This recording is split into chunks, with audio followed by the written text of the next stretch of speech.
And at 8 o'clock, we got UCLA, who's 0-1, traveling to UNLV, who's 2-0. UCLA favored by 2.5 points on CBS Sports Network.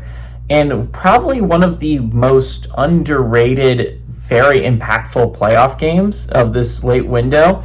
Nico Iamaleava for the Bruins went 11-22, threw for 136 yards, 1 touchdown, 1 interception. Their loss to Utah. Also led his team on the ground with 13 carries for 47 yards. Anthony Woods had 3 catches for 48 yards and a touchdown. Anthony Calidria for the Rebs has gone 34 of 44, thrown for 444 yards, 3 touchdowns, 1 interception through 2 games. Jaden Thomas had 19 carries for 212 yards and 4 touchdowns. And Jaden Bradley had 12 catches for 156 yards and a touchdown. UCLA is 2-0 against UNLV all time. They played in 2015 and 2016. When they traveled to UNLV, UCLA won pretty handily. They beat them 37-3.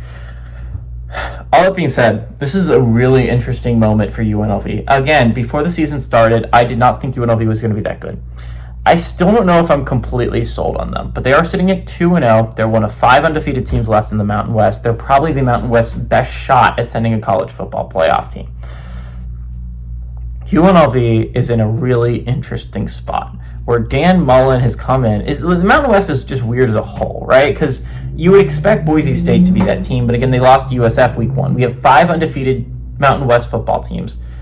4 of them have brand new coaches, and one of those brand new coaches is Dan Mullen, who came in to coach UNLV. Again, UNLV had a lot of drama last year. Obviously, the quarterback scandal where they apparently promised him NIL money that they never followed through with, and then he ended up sitting out the rest of the season. They have a new guy come in. He actually plays pretty well, but then Barry Odom leaves, and so that guy leaves, and so now UNLV brings in Anthony Calandria and Alex Orji in a weird move to get 2 Power 4 quarterbacks. They hired Dan Mullins. It's just been all over the place for UNLV, but suddenly they sit 2-0. They have the best shot of any group of 5, of any Mountain West team. And if you can find a way to win this game for UNLV at home, then suddenly you put yourself in just an amazing position to go to the college football playoffs. Again, this is not easy from here. Again, next week you go to Miami, Ohio. That is not going to be an easy out-of-conference game.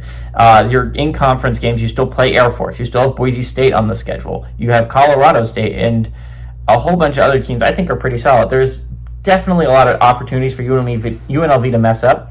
But again, as I said before, there's 30 undefeated group of 5 teams that can compete for a college football playoff spot. It is really a race to see who can get that Power 4 win first. That's not like Tulane, right? That has only 1 on their schedule. And UCLA is the only one on UNLV's schedule. I think this is a great opportunity for UNLV. But again, I don't think UCLA is as bad as they showed against Utah. I think Utah is just a really, really good football team. I think Iamaleava is going to get his feet underneath him against UNLV. I think UCLA is going to win pretty handily. I like UCLA to go on the road and win pretty handily against UNLV. I think UCLA's defense isn't awful, even though they struggled against the run, which could be a bad thing with UNLV. But I still think that UCLA is the better football team. I think they are going to be able to handle things offensively against that UNLV defense that has shown some serious weaknesses.